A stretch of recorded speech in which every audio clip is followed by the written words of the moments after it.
ان الدین عند اللہ الاسلام۔ الحمد للہ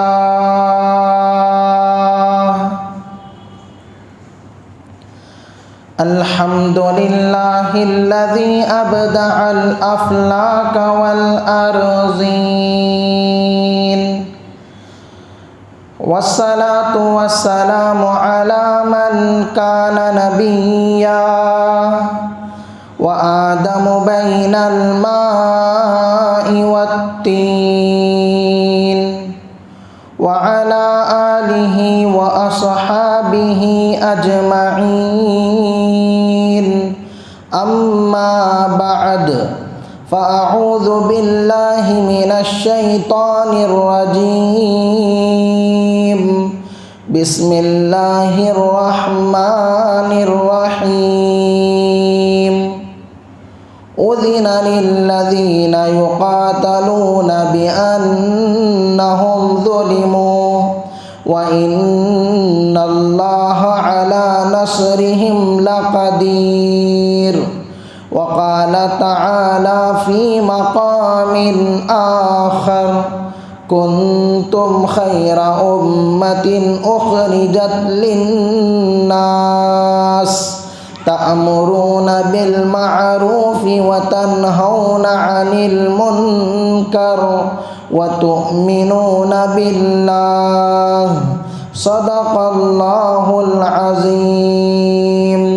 وقال النبی صلی اللہ علیہ وسلم، بلغوا عنی ولو آیہ، او کما قال علیہ الصلاۃ والتسلیم۔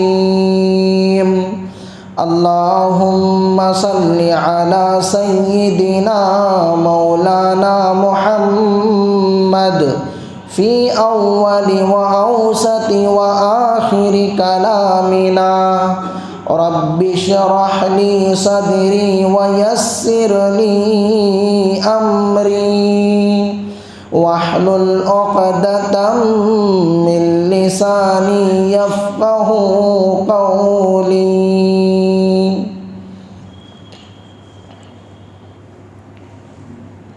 بزرگان محترم و معزز سامعین کرام اور عزیز ساتھیوں،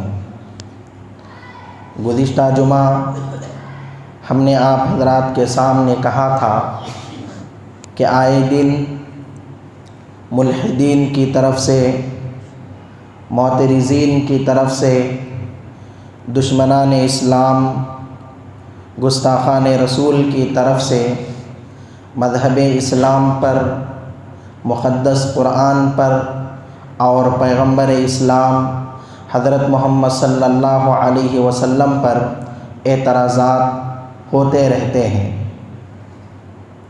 اور الحمدللہ علماء حقانی اور علماء ربانی نے ان تمام اعتراضات کا، ان تمام اشکالات کا جواب ڈنکے کی چوٹ پر دیا ہے۔ آج انشاءاللہ تعالی دو اہم چیزوں پر بات ہونی ہے، ایک ملحدین کے اعتراضات کا جواب، اور دوسرا تبلیغی جماعت کا اہم مسئلہ، کس بنیاد پر سعودی عربیہ نے تبلیغی جماعت پر پابندی لگائی، اس کی حقیقت کیا ہے، اس کا پابندی لگانا صحیح ہے یا صحیح نہیں ہے، انشاءاللہ تعالی تمام چیزیں مختصر طور پر آپ حضرات کے سامنے آئیں گی۔ گزشتہ جمعہ میں نے کہا تھا ملحدین کی طرف سے ایک اعتراض بار بار ہوتا ہے کہ مذہب اسلام بزور شمشیر پھیلا ہے، مذہب اسلام تلوار کے زور سے پھیلا ہے، مذہب اسلام زور و زبردستی پھیلایا گیا ہے۔ تو گزشتہ جمعہ بھی میں نے مختصر اس کا جواب دیا تھا، آج بھی انشاءاللہ تعالی اس کا جواب دوں گا۔ دیکھیے ہمارے مذہب کے اندر قرآن پاک کے 3 پارے میں سورہ بقرہ میں اللہ نے ارشاد فرمایا، لا اکراہ فی الدین، دین کے سلسلے میں، دین کے معاملے میں کوئی زور و زبردستی نہیں ہے۔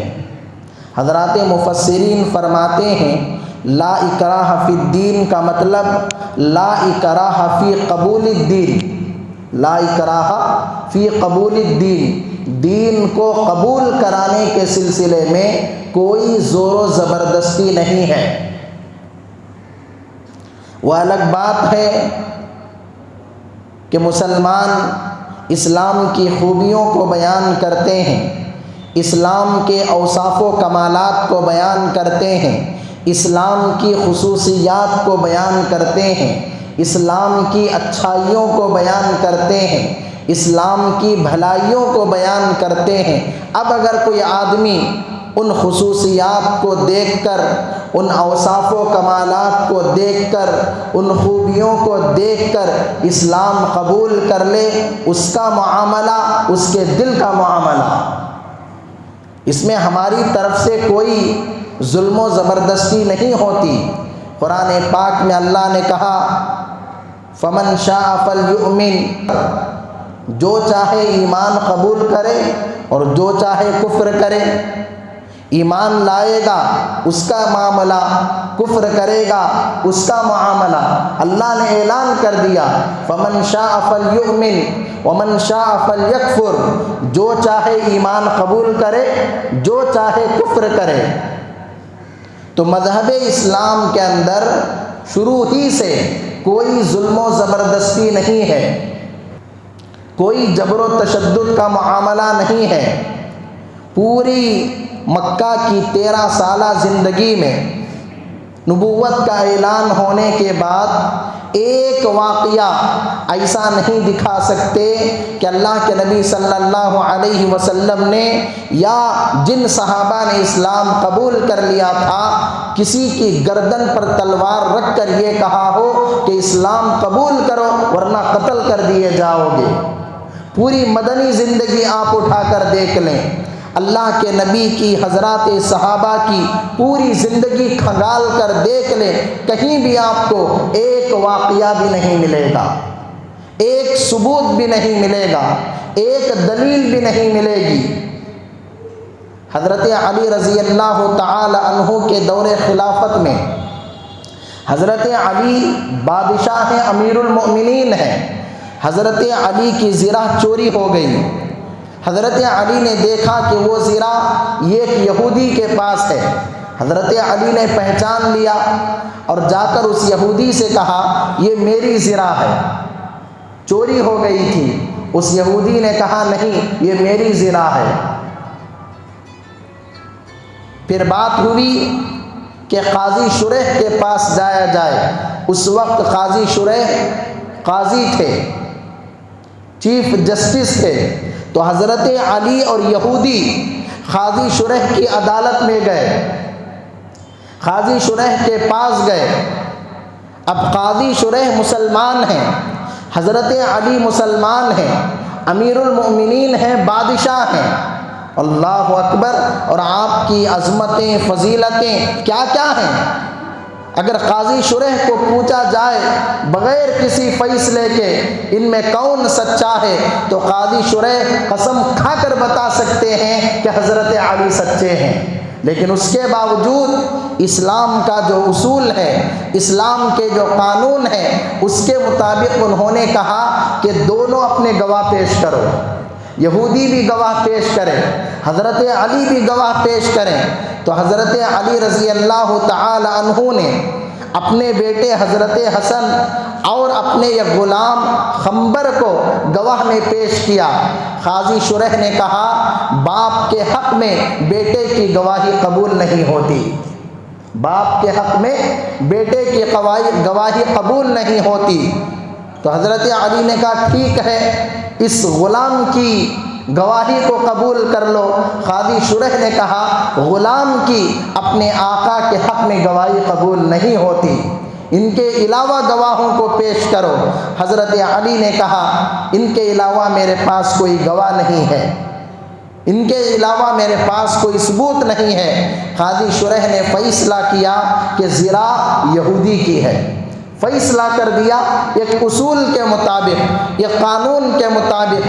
حضرت علی کی پیشانی پر کوئی بل نہیں پڑا، کوئی غصہ نہیں آیا، کچھ بھی پریشان نہیں ہوئے، آرام سے باہر نکل گئے اور آ کر قاضی صاحب کو بھی برا بھلا نہیں کہا۔ یہ کیسا قاضی ہے؟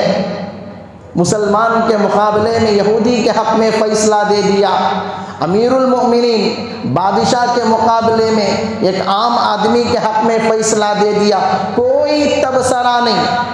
یہودی نے جب یہ منظر دیکھا اور آ کر کہنے لگا، اے علی، اس پورے منظر نامے کو دیکھ کر، اس پورے فیصلے کو دیکھ کر میں سمجھ گیا کہ مذہب اسلام کوئی جھوٹا مذہب نہیں ہے، جاؤ میں مذہب قبول کرتا ہوں اور یہ زرہ آپ ہی کی ہے، میں آپ کے حوالے کرتا ہوں۔ یہودی نے اسلام قبول کیا۔ حضرت علی نے کہا، یہ زرہ میں آپ کو تحفتاً ہدیتاً دیتا ہوں، یہ آپ رکھ لیجئے، یہ آپ لے لیجئے۔ اب مجھے بتائیے، اس یہودی نے اسلام قبول کیا حضرت علی کی تلوار کو دیکھ کر یا حضرت علی کے اخلاق کو دیکھ کر؟ حضرت علی کی شمشیر کو دیکھ کر یا اسلام کی خوبی اور بھلائی کو دیکھ کر؟ اسلام کی خوبی کو دیکھ کر۔ ہرمزان ایک آدمی ہے، اس نے بہت مسلمانوں کو تکلیف دی ہے، کئی صحابہ کو اس نے تکلیفیں دی ہیں، کئی مسلمانوں کو اس نے قتل کیا ہے۔ حضرت عمر کے دربار میں ہرمزان کو پکڑ کے لایا گیا، مسلمانوں کو اس نے قتل کیا تھا، مسلمانوں کو اس نے تکلیفیں دی تھی، اور قتل کے بدلے قتل یہ قانون ہے، تکلیف کے بدلے تکلیف یہ قانون ہے۔ تو حضرت عمر نے حکم دیا کہ اس کو قتل کر دیا جائے۔ تو ہرمزان کہنے لگا، میری خواہش ہے کہ میں یہ گلاس پانی پی لوں۔ حضرت عمر نے کہا کہ اسے پانی دیا جائے۔ ہرمزان پانی کا ایک گھونٹ پیا اور کہنے لگا، مجھے ڈر ہے کہ کہیں یہ لوگ پانی پینے سے پہلے مجھے کہیں قتل نہ کر دیں۔ حضرت عمر نے کہا، اے ہرمزان، جب تک تم یہ پورا پانی نہیں پیو گے تب تک تمہیں قتل نہیں کریں گے، تب تک تمہیں کوئی قتل نہیں کرے گا۔ اتنا سننا تھا، ہرمزان نے وہ پانی زمین پر پھینک دیا اور کہنے لگا، اے امیر المومنین، آپ نے کہا تھا یہ پانی پینے تک مجھے قتل نہیں کرو گے، اب یہ پانی میں نے زمین پر پھینک دیا، یہ پانی میں پی بھی نہیں سکتا اور آپ مجھے قتل بھی نہیں کر سکتے۔ اسلام کی سچائی دیکھو، اسلام کی اچھائی دیکھو، اسلام کی عدالت دیکھو، اسلام کا عدل و انصاف دیکھو۔ حضرت عمر چاہتے ہرمزان کے ٹکڑے ٹکڑے کر دیتے، حضرت عمر نے کہا، جا میں نے تجھے چھوڑ دیا، جا میں نے تجھے چھوڑ دیا۔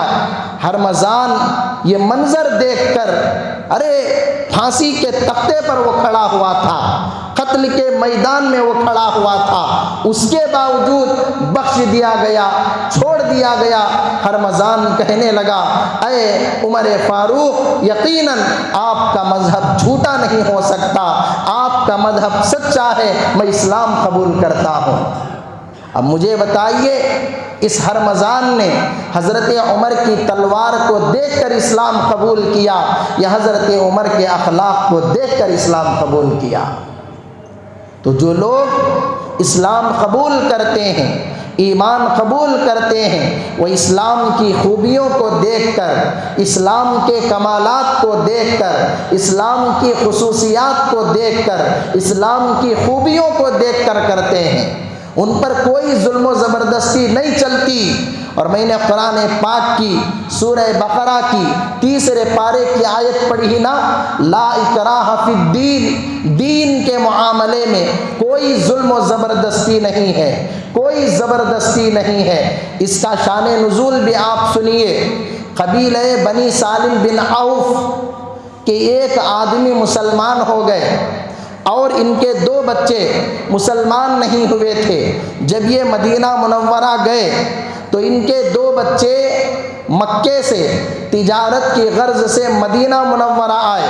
یہ نصرانی تھے، ابھی مسلمان نہیں ہوئے تھے، اب باپ مسلمان تھے، تو باپ نے جب اپنے 2 بیٹوں کو دیکھا کہ ابھی مسلمان نہیں ہوئے ہیں، تو باپ نے اپنے بیٹوں سے کہا بیٹا اسلام قبول کر لو، بیٹا ایمان قبول کر لو، لیکن بیٹے ایمان و اسلام قبول کرنے کے لیے تیار نہیں۔ تو اس باپ نے باپ ہونے کی حیثیت سے، باپ ہونے کے ناطے اپنے بیٹوں کو زور دیا کہ میں تمہیں نہیں چھوڑوں گا، تم ایمان قبول کر لو، تم اسلام قبول کر لو، تم میرے جگر کے ٹکڑے ہو، تم میرے نور نظر ہو، تم میرے لگتے جگر ہو، تم میرے سامنے جہنم میں چلے جاؤ، آگ کے انگاروں میں جلو، مجھے یہ برداشت نہیں ہے، ایمان قبول کر لو۔ باپ نے زور دیا، باپ نے پجر ڈالا، اللہ کو پسند نہیں آیا۔ اللہ نے قرآن کی آیت نازل کر دی، لا اکراہ فی الدین، دین کو قبول کروانے کے سلسلے میں کوئی زبردستی نہیں ہے، کوئی زبردستی نہیں ہے۔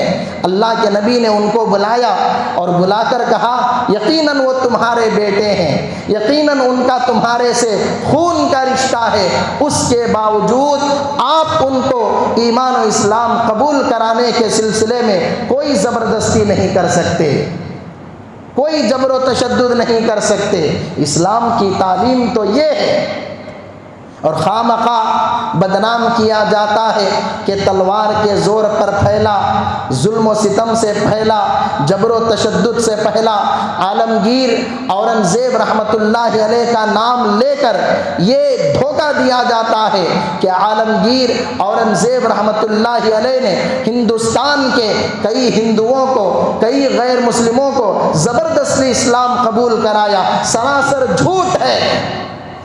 عالمگیر اورنگزیب رحمۃ اللہ علیہ حافظ قرآن تھے، 12,300 احادیث کے حافظ تھے، 1 روپیہ حکومت کا نہیں کھاتے تھے، ٹوپیاں بن کر اسے بیچ کر اپنے گھر کا گزر بسر کیا کرتے تھے۔ ان کے اوپر یہ الزام محمود غزنوی کا نام لے کر بدنام کیا جاتا ہے۔ جتنی چیزیں یہ لوگ بیان کرتے ہیں سب کے سب جھوٹے ہیں، سب کے سب غلط ہیں، اس کی کوئی حقیقت نہیں ہے۔ اور دوسرا اعتراض اللہ کے نبی کی زیادہ شادیوں کو لے کر کہ ان کے نبی نے، ان کے پیغمبر نے 11 شادیاں کر لیں۔ میں بتانا چاہوں گا ہمارے نبی نے 11 شادیاں کی ہیں، یقیناً کی ہیں، اور یہ کوئی تعجب کی بات نہیں ہے۔ ہمارے نبی سے پہلے حضرت سلیمان نے 100 شادیاں کی ہیں، ان پر اعتراض کیوں نہیں ہوتا؟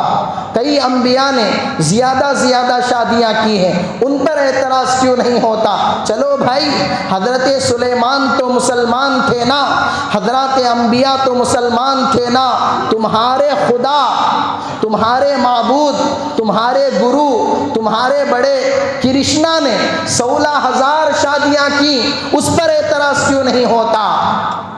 جا کر دیکھو، وکیپیڈیا لکھو، کرشنا کے نام سے 16,000 بیویاں کرشنا کی تھیں، ان پر اعتراض کیوں نہیں ہوتا؟ اور بھی ان کے دوسرے جو گرو تھے، ان کے بھگوان تھے، انہوں نے بھی ہزاروں کی تعداد میں شادیاں کی۔ 16,000 شادیاں کریں تو کوئی اعتراض نہیں، ہمارے نبی صرف 11 شادیاں کریں تو اس پر اعتراض ہوتا ہے، اس پر انگلیاں اٹھائی جاتی ہیں۔ تو یہ کوئی تعجب کی بات نہیں ہے۔ اور عرب کے اندر زیادہ شادیاں کرنے کا رواج تھا، اور آج بھی ہے۔ 4 شادیاں اسلام کے مطابق اہل عرب کرتے ہیں، کوئی مسئلہ نہیں۔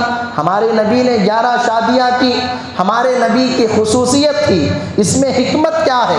بہت ساری حکمتیں ہیں، میں صرف 2 حکمتیں آپ کو سناتا ہوں۔ ایک حکمت دیکھیے، اللہ کے نبی جہاں مردوں کے نبی ہیں، نوجوانوں کے نبی ہیں، بوڑھوں کے نبی ہیں، بچوں کے نبی ہیں، وہیں عورتوں کے بھی نبی ہیں۔ تو اللہ کے نبی نے مردوں میں دین کا کام کیا، بچوں میں دین کا کام کیا، بوڑھوں میں دین کا کام کیا، تو عورتوں میں بھی دین کے کام کی ضرورت تھی، عورتوں میں بھی قرآن و حدیث کو پھیلانے کی ضرورت تھی، عورتوں میں بھی اخلاق و کردار کو پھیلانے کی ضرورت تھی۔ اللہ کے نبی نے 11 شادیاں کر کے اپنی ایک بیوی کو ایک رہبر بنا دیا تھا۔ معلمہ بنا دیا تھا، ایک ٹرینر بنا دیا تھا۔ اب ان مستورات کے ذریعے مستورات کے اندر دین پھیلا، عورتوں کے اندر دین پھیلا۔ ایک حکمت تو یہ تھی، اور دوسری حکمت اللہ کے نبی کی نکاح میں، اللہ کے نبی کے نکاح میں کئی قسم کی عورتیں آئیں، بوڑھی عورتیں بھی آئیں، کنواری عورت بھی آئی، طلاق شدہ عورت بھی آئی، بیوہ عورت بھی آئی، مالدار عورت بھی آئی، غریب عورت بھی آئی۔ تو ان عورتوں کے ساتھ زندگی کیسا گزارنا ہے، ان کے ساتھ کیسا رویہ اختیار کرنا ہے، امت کو یہ بتانا تھا۔ دو شوہروں سے بیوہ خدیجہ کی جیسی اگر کوئی بیوی ملے اس کے ساتھ کیسا رہنا ہے، 9 سال کی کنواری عائشہ کے جیسی کوئی بیوی ملے اس کے ساتھ زندگی کیسے گزارنا ہے، کالی کلوٹی سودا جیسی بیوی ملے اس کے ساتھ زندگی کیسے گزارنا ہے، زینب کے جیسی بیوی ملے اس کے ساتھ زندگی کیسے گزارنا ہے، میمونہ کے جیسی بیوی ملے اس کے ساتھ زندگی کیسے گزارنا ہے۔ اللہ کے نبی نے امت کو ایک طریقہ بتایا، زندگی گزارنے کا سلیقہ بتایا، یہ حکمتیں تھیں۔ اور رہا مسئلہ حضرت عائشہ کی شادی کا، حضرت عائشہ کی شادی اللہ کے نبی کے ساتھ 6 سال کی عمر میں ہوئی اور 9 سال کی عمر میں رخصتی ہوئی۔ اعتراض ہوتا ہے محمد صلی اللہ علیہ وسلم نے چھوٹی بچی سے نکاح کر لیا، چھوٹی بچی سے نکاح کر لیا۔ یاد رکھیے اس زمانے کا ماحول الگ تھا، اس زمانے کا ماحول الگ ہے، اس زمانے کا کھانا پینا الگ تھا، اس زمانے کا کھانا پینا الگ ہے، اس زمانے کی غذا الگ تھی، اس زمانے کی غذا الگ ہے۔ اس زمانے کی 9 سال کی لڑکی آج کی 18 سال کی لڑکی کے برابر ہے۔ آج کے 18 سال کی لڑکی اس زمانے کی 8-9 سال کی لڑکی دونوں برابر ہیں۔ تو اللہ کے نبی نے 9 سال کی عائشہ سے اگر نکاح کیا ہے تو وہ 9 سال کی نہیں، اس زمانے کے 18 سال کا مقابلہ وہ کیا کرتی تھیں۔ اور حضرت عائشہ کے والد حضرت ابو بکر، ہر باپ کو فکر ہوتی ہے نا کہ میری بیٹی کا رشتہ اچھے سے اچھے گھر میں ہو، اچھا لڑکا ملے، اچھا شوہر ملے۔ اب یہ باپ ہیں حضرت ابو بکر، اگر یہ غلط ہوتا حضرت ابو بکر حضرت عائشہ کا نکاح اللہ کے نبی کے ساتھ کیوں کرتے؟ کتابوں میں لکھا ہے باقاعدہ حضرت صدیق اکبر نے اللہ کے نبی کو آ کر پیشکش کی کہ آپ میری بیٹی سے نکاح کر لیں، آپ میری بیٹی سے شادی کر لیں۔ اگر غلط ہوتا ایک باپ اپنی بیٹی کو ڈھکیل سکتا تھا، ایک باپ کسی غلط معاملے میں اپنی بچی کو مبتلا کر سکتا تھا، ہرگز نہیں ہو سکتا تھا۔ اور دوسری روایت ملتی ہے اللہ کی طرف سے حضرت عائشہ کا نکاح اللہ کے نبی سے ہوا ہے۔ اور اللہ کے نبی کی بیویوں میں جتنا دین کا کام حضرت عائشہ سے ہوا اتنا کسی اور بیوی سے نہیں ہوا۔ سب بیویوں سے دین کا کام ہوا، لیکن جتنا زیادہ کام حضرت عائشہ سے ہوا اتنا کسی اور بیوی سے نہیں ہوا۔ یہ بھی بڑی حکمت تھی۔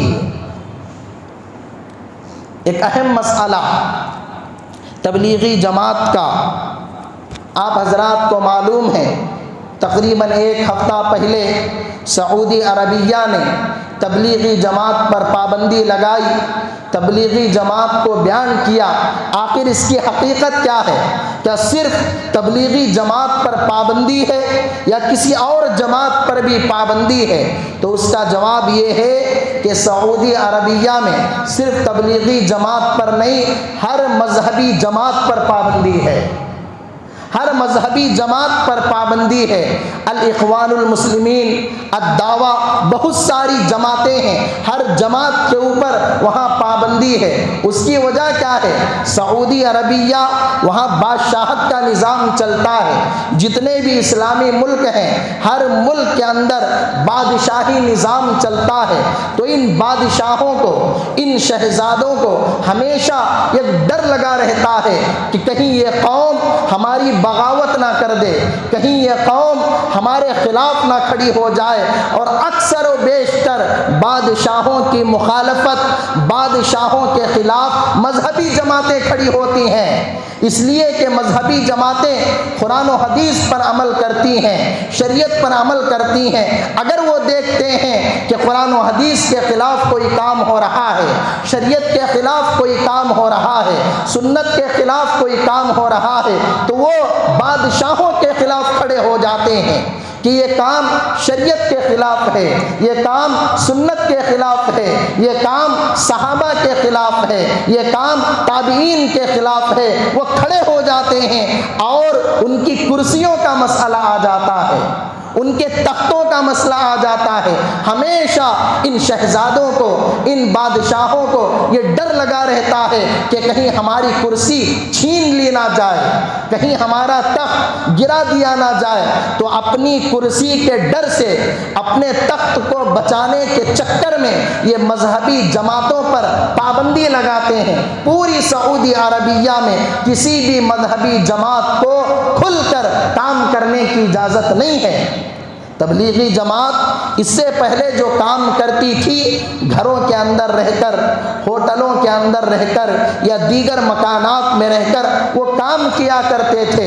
مسجدوں کے اندر علل اعلان کھل کر ان کو کام کرنے کی اجازت نہیں تھی۔ ارے تبلیغی جماعت دوسری بات ہے، وہاں کے اماموں کو، وہاں کے خطیبوں کو، وہاں کے علماء کو، وہاں کے مفتیان کرام کو کھل کر بیان کرنے کی اجازت نہیں ہے، کھل کر دین کی دعوت دینے کی اجازت نہیں ہے۔ ایک پرچہ آتا ہے حکومت کی طرف سے، جو اس میں لکھا رہتا ہے صرف وہی بیان ان کو کرنا ہے، وہی باتیں ان کو پیش کرنا ہے، ایک جملہ اپنی طرف سے نہیں کہہ سکتے۔ ہر بیان ریکارڈ ہوتا ہے، ہر خطبہ محفوظ ہوتا ہے۔ ہمیشہ ان کو ڈر لگا رہتا ہے کہیں یہ امام، کہیں یہ خطیب، کہیں یہ عالم، کہیں یہ مفتی ہمارے خلاف نہ بول دے، ہماری مخالفت نہ کر دے، ہمارے خلاف امت کو نہ کھڑا کر دے، ان کو ڈر لگا رہتا ہے۔ تو تبلیغی جماعت کے اوپر پابندی لگی، اس میں گھبرانے کی کوئی بات نہیں، اس میں ڈرنے کی کوئی بات نہیں۔ اس سے پہلے بھی کئی جماعتوں پر وہاں پابندی لگی ہے۔ الحمدللہ کفار و مشرکین کے ملکوں میں دعوت کا کام چل رہا ہے۔ امریکہ، یورپ، لندن، انگلینڈ، جاپان، ایسے علاقوں میں جب دعوت کا کام چل رہا ہے تو سعودی عربیہ کے اندر بھی دعوت کا کام چلے گا۔ اس میں گھبرانے کی، ڈرنے کی، پریشان ہونے کی کوئی بات نہیں ہے۔ تبلیغی جماعت کیسے شروع ہوئی؟ بانی تبلیغی جماعت مولانا الیاس خان دھلوی اللہ کے نبی کے سچے پکے عاشق تھے، حضرات صحابہ کے سچے پکے عاشق تھے۔ اللہ کے نبی کا وہی درد، اللہ کے نبی کا وہی غم حضرت الیاس کے سینے میں تھا۔ راتوں کی نیند حرام ہو چکی تھی، راتوں رات بے چینی، بے قراری، بے تابی، کروٹیں بدلتے رہتے تھے۔ بیوی نے کہا کیا ہو گیا، نیند کیوں نہیں کر رہے ہیں، تڑپ کیوں رہے ہیں، رو کیوں رہے ہیں؟ حضرت الیاس نے کہا تھا اگر میں اس بات کو شیئر کر دوں، اگر میں اس بات کو تجھے بتا دوں تو رونے والے، جاگنے والے، تڑپنے والے ایک نہیں دو ہو جائیں گے، جاگنے والے دو ہو جائیں گے۔ یہ غم تھا جنگ آزادی سے پہلے یا ہندوستان کی آزادی سے پہلے انگریزوں کی حکومت تھی۔ انگریزوں کی حکومت میں ہر کام انگریزوں کے اصول کے مطابق ہوتا تھا، اور بہت پہلے سے ہندوستان کے اندر ہر مذہب والے، ہر دھرم والے رہتے ہیں۔ تو یہاں کے جو مسلمان تھے، ان لوگوں کے ساتھ رہنے کی وجہ سے ان لوگوں کی چیزیں اختیار کر رہے تھے، ان کی رسموں کو اپنا رہے تھے، ان کی چیزوں کو اپنا رہے تھے۔ مولانا الیاس صاحب رحمۃ اللہ علیہ یہ ساری چیزیں دیکھ دیکھ کر اندر اندر گھٹتے تھے کہ یہ کیا ہو رہا ہے، یہ کیا ہو رہا ہے۔ تو 1926 عیسوی میں 1920 میں مولانا الیاس صاحب رحمۃ اللہ علیہ نے اللہ کے نبی کے اشارے سے حضرات مفتیان کرام اور بڑے بڑے علماء کے مشورے سے دعوت و تبلیغ کا کام شروع کیا، اور آج تک 100 سال مکمل ہونے آئے ہیں۔ الحمدللہ کام پوری دنیا کے 200 ملکوں میں جاری ہے، اور آپ کو حیرت ہوگی صدی کے عرصے میں تبلیغی جماعت سے بڑی کوئی جماعت، تبلیغی جماعت سے بڑی کوئی تنظیم، تبلیغی جماعت سے بڑی کوئی تحریک آج تک پیدا نہیں ہوئی۔ ایک سروے کے مطابق 60 کروڑ مسلمان تبلیغی جماعت سے جڑے ہوئے ہیں، اس لیے کہ تبلیغی جماعت کے اندر کوئی جھنڈا نہیں ہے، تبلیغی جماعت کے اندر کوئی چندہ نہیں ہے، تبلیغی جماعت کے اندر کوئی ڈنڈا نہیں ہے، تبلیغی جماعت کا نہ کوئی جھنڈا، نہ کوئی چندہ، نہ کوئی ڈنڈا، کوئی مسئلہ نہیں، ہر کسی کو یہاں آنے کی اجازت ہے۔ نمازی بھی آئے، بے نمازی بھی آئے، داڑھی والا بھی آئے، داڑھی منڈا بھی آئے، شرابی بھی آئے، جواڑی بھی آئے، کبابی بھی آئے، ہر کوئی آئے، یہاں آ کر اپنے کلمے کو صحیح کرے، یہاں آ کر اپنی نماز کو صحیح کرے، یہاں آ کر اپنے قرآن کو صحیح کرے، یہاں آ کر اپنے علم کو صحیح کرے، یہاں آ کر اپنے ذکر کو صحیح کرے، یہاں آ کر اپنے اخلاق کو صحیح کرے، یہاں آ کر اپنے کردار کو صحیح کرے۔ کسی کے اوپر کوئی پابندی نہیں، کسی کے اوپر کوئی جرمانہ نہیں، ہر کسی کو یہاں آنے کی اجازت ہے۔ 60 کروڑ مسلمان اس سے جڑے ہوئے ہیں، اور آج تک الحمدللہ کوئی حکومت کے خلاف کام، کوئی سیاست کے خلاف کام تبلیغی جماعت سے نہیں ہوا۔ سعودی عربیہ نے 4 الزام تبلیغی جماعت پر لگائے۔ پہلا الزام، تبلیغی جماعت بدعتی جماعت ہے، خبر پرستوں کی جماعت ہے، سراسر جھوٹ ہے۔ ہم بدنام کیوں ہیں؟ تبلیغی جماعت والے بدنام کیوں ہیں؟ یہ خبر پرستی سے روکتے ہیں، یہ خبروں کے پاس جھکنے سے روکتے ہیں، یہ خبروں کا طواف کرنے سے روکتے ہیں، جگہ جگہ صدا لگاتے ہیں، خبروں کے پاس جاؤ، خبروں کی زیارت کرو، دعا کرو، سورہ فاتحہ پڑھو، قرآن پڑھو، ان کو ایصال ثواب کرو، لیکن خبر کے سامنے جھکنے کی اجازت نہیں، خبر کا طواف کرنے کی اجازت نہیں۔ یہ صدا یہ لگا رہے ہیں، تو تبلیغی جماعت کے اوپر یہ الزام کہ تبلیغی جماعت خبر پرستوں کی جماعت ہے، سراسر جھوٹ ہے، سراسر غلط ہے۔ ہم تو خبر پرستی سے روکتے ہیں۔ پھر دوسرا الزام انہوں نے لگایا کہ تبلیغی جماعت میں عقائد پر، مسائل پر بات نہیں ہوتی۔ ہاں بھائی، تبلیغی جماعت فضائل کی جماعت ہے، یہ مسائل کی جماعت نہیں ہے۔ تبلیغی جماعت فضائل کی جماعت ہے، یہاں شوق دلایا جاتا ہے، یہاں جذبہ دلایا جاتا ہے، یہاں دین کو حاصل کرنے کا ایک ذوق پیدا کیا جاتا ہے۔ مسائل کے لیے دارالعلوم دیوبند جاؤ، مسائل کے لیے مظاہر العلوم جاؤ، مسائل کے لیے ندوۃ العلماء جاؤ، مسائل کے لیے سبیل الرشاد جاؤ، مسائل کے لیے مسیح العلوم جاؤ، مسائل کے لیے شاہ ولی اللہ جاؤ، مسائل کے لیے مدارس کا، علماء کا رخ کرو۔ یہاں تو فضائل کی بات ہوتی ہے، یہاں تو صرف دین کا شوق پیدا کیا جاتا ہے، یہ اس کے اصول ہیں۔ اور تیسرا الزام انہوں نے خطرناک لگایا کہ تبلیغی جماعت دہشت گردی کا دروازہ ہے۔ یہ سراسر جھوٹ ہے، سراسر غلط ہے۔ ایک تبلیغی جماعت کے ساتھی کا واقعہ دکھا دو کہ تبلیغی جماعت نے کہیں دہشت گردی پھیلائی ہو، تبلیغی جماعت نے کہیں آتنکوادیت پھیلائی ہو، نہیں پیش کر سکتے، ثبوت نہیں دکھا سکتے، سراسر جھوٹ ہے۔ پابندی کیوں لگی ہے معلوم؟ ہندوستان سے، پاکستان سے ہزاروں خطوط الگ الگ ناموں سے سعودی عربیہ کو بھیجے گئے کہ تبلیغ جماعت ایسی ہے ویسی ہے، فلاں ہے فلاں ہے. ہزاروں خطوط جب سعودی ایمبیسی میں ملے تب جا کر ان جعلی خطوط کی بنیاد پر پابندی لگی ہے، ورنہ کوئی بات نہیں تھی. دشمنوں نے، شرپسندوں نے، خصوصاً غیر مقلدین نے الگ الگ ناموں سے خطوط لکھے اور اس کے اوپر پابندی لگائی، ورنہ وہ شہزادے کو، سلمان کو کیا معلوم کہ تبلیغی جماعت کیا ہے. 3 دن لگا لے، چھلا لگا لے، انشاءاللہ وہ بھی جماعت والا ہو جائے گا. لگا کر تو دیکھے. حضرت جی مولانا یوسف صاحب رحمۃ اللہ علیہ کہتے ہیں کہ تبلیغی جماعت دیکھ کر چلنے کا راستہ نہیں ہے، چل کر دیکھنے کا راستہ ہے. تبلیغی جماعت دیکھ کر چلنے کا راستہ نہیں ہے، چل کر دیکھنے کا راستہ ہے.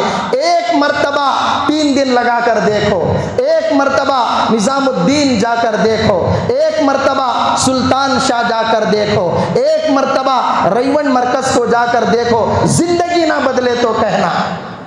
تو یہ جتنے الزامات ہیں یہ سارے کے سارے غلط ہیں، اس کی کوئی حقیقت نہیں، اس کی کوئی حیثیت نہیں ہے. انشاءاللہ مزید باتیں ہیں آئندہ جمعہ میں آپ کے سامنے پیش کروں گا.